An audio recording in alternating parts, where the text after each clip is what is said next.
कुछ समाधान मैं कर पाता हूँ तो वही कर देता हूँ। आपने टिकट दिया तो शिक्षा, चिकित्सा और बेरोजगारी के मुद्दे पर करूंगा जी तोड़ मेहनत। इसे एक विडंबना ही कहेंगे कि आजादी के 75 वर्षों बाद भी कोसली विधानसभा के अनेकों गांव में लोगों के पास अपनी पक्की छत तक नहीं, जो कच्चे मकान में जाने जोखिम में डालकर रहने के लिए विवश हैं। तो वहीं दूसरी ओर रोजगार के अभाव में युवा पीढ़ी नशे की गश्त में धंसती जा रही है।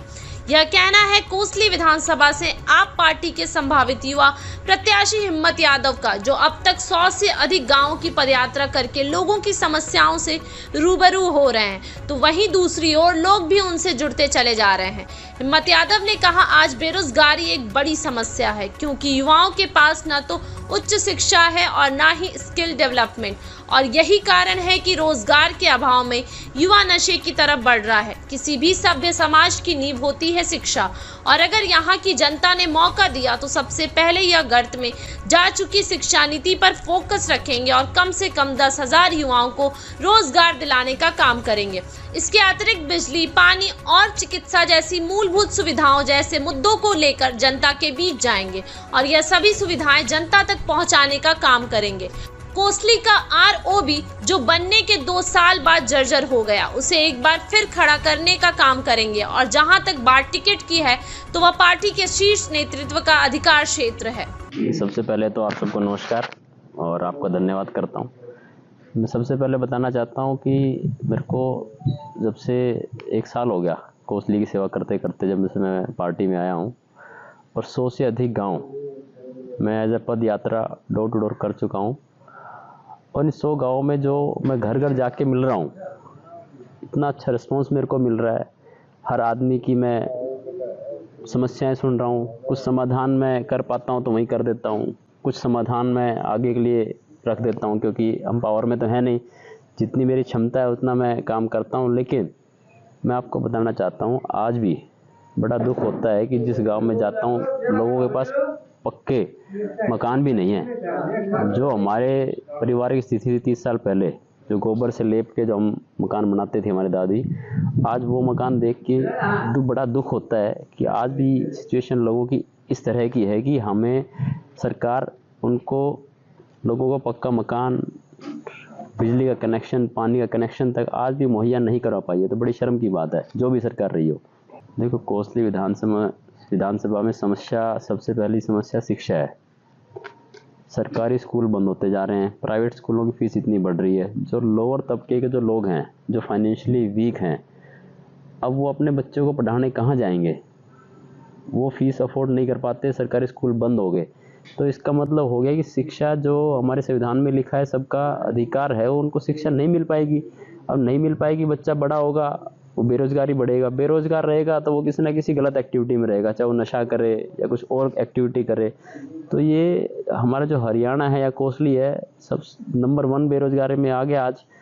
और नशा इतना ज़्यादा फैल चुका है। तो नशा इसलिए फैला है कि सबसे बड़ी दिक्कत शिक्षा है कि आदमी को शिक्षा नहीं मिल पाई, तो उसका जो माइंड का जो लेवल था उस स्तर बढ़ नहीं पाया, तो आदमी दूसरी गलत एक्टिविटीज़ में इन्वॉल्व होता है।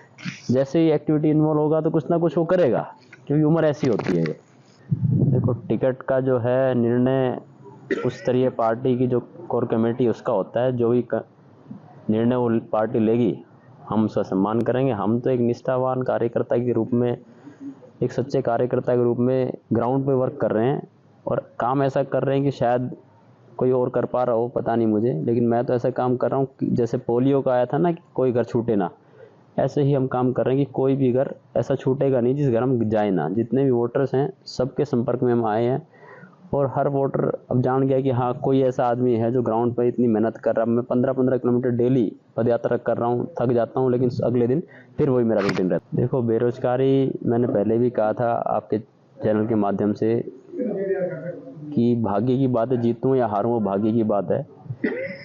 लेकिन अगली 1 साल में जो मेरा टारगेट है, कोसली में 5 से 10 हज़ार प्राइवेट नौकरियां मैं लोगों को दूंगा।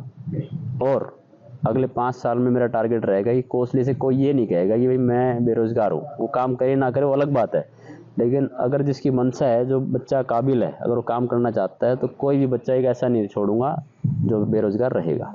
तो सबसे पहले जिस माध्यम से मैं ऊपर बढ़ा हूँ, शिक्षा, अगर आदमी को शिक्षा मिलती है तो शिक्षा आपको एक जीने का तरीका समझाती है कि जीवन कैसे चलना चाहिए। तो वो मैंने अपनी शिक्षा से मैंने महसूस करा है कि हाँ, इतनी डिग्रियां लेने के बाद मैं बिल्कुल गरीब घर का था, तो डिग्रियों से मेरा मेंटल लेवल इतना ऊपर पहुंचा कि आज मैं समाज के लिए भी कुछ कर रहा हूँ। तो सबसे पहले मैं शिक्षा पे काम करूँगा।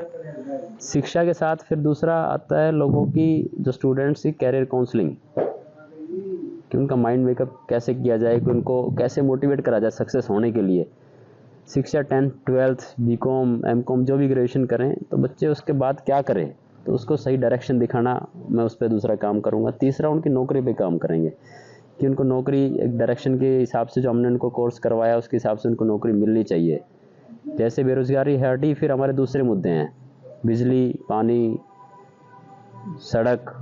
ये तो मुद्दे स्टार्टिंग से चलते आए हैं और इन मुद्दों पे हम भी काम करेंगे। और सबसे पहले अगर मैं चुना जाता हूँ कोसली से, तो कोसली का जो फ्लाईओवर का मुद्दा इतने सालों से पेंडिंग है, सबसे पहला मेरा वो रहेगा कि कोसली का फ्लाईओवर की समस्या का हल मैं निकालूंगा।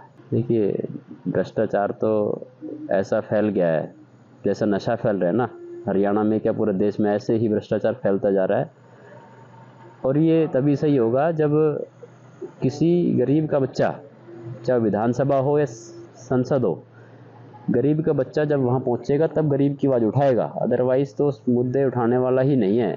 सब किसी को पता ही नहीं है यहाँ रोड पे चल रहे क्या समस्याएं आ रही हैं, बिजली पानी की मूलभूत सुविधाएं नहीं मिल पा रही। तो मैं तो लोगों से यही विनती करता हूँ कि गरीब के बच्चे को पहुँचाओ, जो आपकी समस्याओं को वहाँ रखे। देखिए, आज के जो रुझान है, जो मैंने 100 गाँव में पदयात्रा करी है, आज के रुझान के हिसाब से तो मेरे को लग रहा है सीट निकल जानी चाहिए। लेकिन रेवाड़ी से दैनिक भास्कर डिजिटल के लिए श्याम बाटला की रिपोर्ट।